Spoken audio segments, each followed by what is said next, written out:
आज हम स्टार्ट करेंगे chapter 1 introduction data communication and computer network का। चैप्टर 1 इंट्रोडक्शन में हम पहली चीज़ इसमें हम पढ़ेंगे क्या क्या। Introduction of the data communication and it's fundamentals, defined networks, defined protocol, standard networking, ये सब चीज़ें हम इसमें पढ़ेंगे।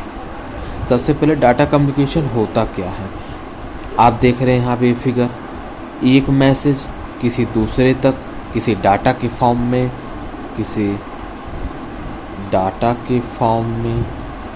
या मैसेज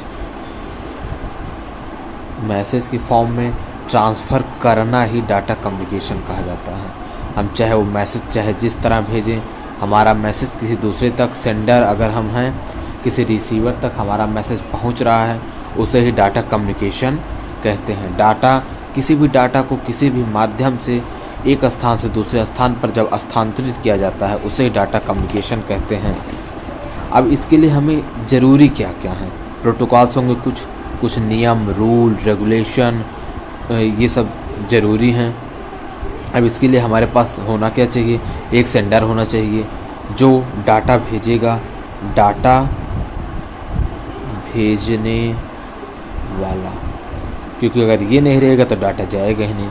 तो डाटा अगर भेजना, डाटा कहीं जाना है तो डाटा रिसीव करने वाला भी होना चाहिए।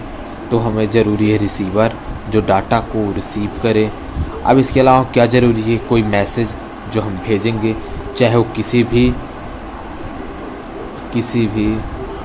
अखबार किसी भी फॉर्म में हो, वो चाहे किसी भी फॉर्म में हो, ये भी ज़रूरी है, क्योंकि ये भी जानना कि हमारा क्या मैसेज है। अब किसके द्वारा जाएगा, वो केबल के द्वारा भी हो सकता है, वाईफाई के द्वारा भी हो सकता है, अन्य किसी नेटवर्क के द्वारा भी हो सकता है।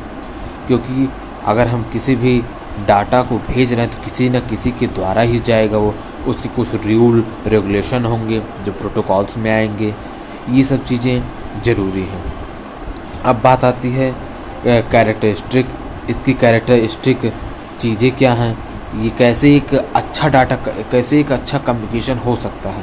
डिलीवरी, जब हम डाटा को भेजते हैं वो एक सही स्थान तक, एकदम सही स्थान पर सही सलामत अगर पहुंच जाए, उसे डिलीवरी कहते हैं। एक्यूरेसी, बात आई टाइमलाइंस की, एक लिमिट होती है। जैसे नेटवर्क ख़राब होता है तो टाइम ज़्यादा लगता है, तो वहाँ पे हमें भी कभी कभार गुस्सा आती है।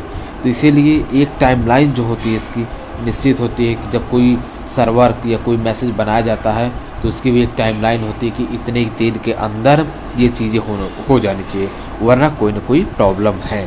तो इसीलिए इसकी भी एक टाइमलाइन दी गई है। इसमें आएगा आपका जिटर, ये सब चीज़ें इसकी कैरेक्टरिस्टिक को दर्शाती हैं।